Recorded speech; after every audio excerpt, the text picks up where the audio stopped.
1940 साली प्रदर्शित झालेला चित्रपट होता औरत.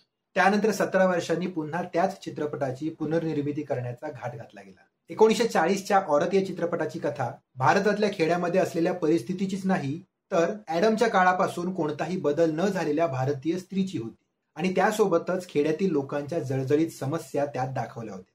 1940 नंतर पुढच्या 17 वर्षात भारत देश वैभवाच्या बहुविध रंगांनी रंगत जात होता. पुनर्निर्मिती होणाऱ्या चित्रपटाची कथा पुन्हा एकदा लिहिण्यासाठी निर्माता दिग्दर्शक मेहबूब यांनी औरतचे सिद्धहस्त लेखक वजाहत मिर्झा चंगेजी यांना पाचारण केलं. चित्रपटाचं नाव ठरलं मदर इंडिया. संवाद लिहिले होते अली राजा यांनी, संगीतकार होते नौशाद आणि गीतलेखक होते शकील बदायुनी. आता खरं तर या कथानकातील ट्विस्ट पुढेच आहे. तर झालं असं की मेहबूब यांनी आपला आवडता अभिनेता दिलीप कुमार याला बोलावलं. संपूर्ण कथानक ऐकल्यावर त्या कथानकात काहीतरी बदल करायला हवेत असं दिलीप कुमार यांनी मेहबूब यांना सांगितलं. दिलीप कुमार म्हणाले की केवळ बिरजूच्या भूमिके इतकंच मला सीमित न करता राधाचा नवरा शामू याची देखील भूमिका मलाच देण्यात यावी. तसेच चित्रपट नायिका प्रधान न बनवता बंडखोर मुलगा बिरजू याच्या भूमिकेला अधिक प्राधान्य द्यावं. म्हणजेच काय तर चित्रपट नायक प्रधान करावा. आणि तिसरी सूचना म्हणजे जर दुसरी सूचना मान्य असेल तर या चित्रपटाचं नाव मदर इंडिया हे बदलून धिस लँड इज माइन असं ठरवावं. कथानकात सुधारणा करावी की नाही याबद्दल थोडंसं कन्फ्युजन क्रिएट झालंच होतं, पण तरीही चित्रपटासाठी कलाकारांची निवड मात्र सुरूच होती. मुख्य कलाकार अजूनही मिळत नव्हते आणि सारे एकच प्रश्न विचारायचे की चित्रपट सुरू कधी होणार. सर्व कलाकार फायनल झालेले नसताना देखील मेहबूब यांनी चित्रपटाचा मुहूर्त करायचं ठरवलं. याची बातमी देताना फिल्म इंडियाने फेब्रुवारी 1955च्या अंकात असं म्हटलं होतं की शुक्रवार दिनांक 7 जानेवारी रोजी निर्माता दिग्दर्शक मेहबूब यांनी मेहबूब स्टुडिओमध्ये धिस लँड इज माइन या चित्रपटाचा मुहूर्त केला.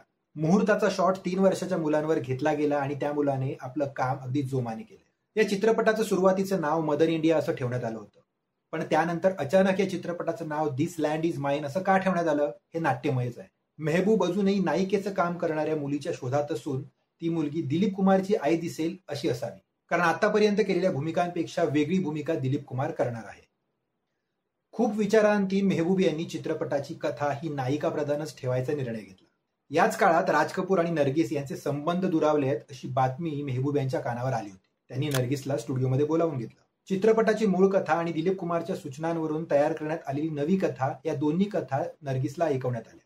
पण खरं तर चित्रपटाची मूळ कथाच अधिक परिणामकारक होती म्हणा.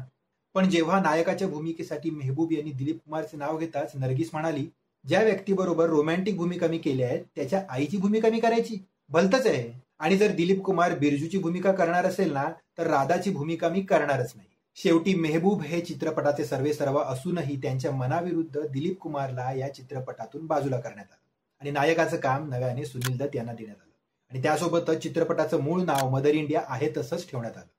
या चित्रपटाबद्दलच्या अजून काही गोष्टी आपण पुढील भागांमध्ये पाहणार आहोत. तुमच्याकडे जर या चित्रपटाबद्दल अधिक काही माहिती असेल ना तर आम्हाला नक्की कळवा. आमच्या सर्व सोशल मीडिया लिंक्स खाली डिस्क्रिप्शनमध्ये दिले आहेत. आणि आजची माहिती आवडल्यास लाईक, कमेंट, शेअर करा. चॅनलला सबस्क्राईब करून बेल आयकॉन प्रेस करायला विसरू नका. पुन्हा भेटूच एका नव्या भागात एका नव्या ऑफबीट गोष्टीसोबत. धन्यवाद.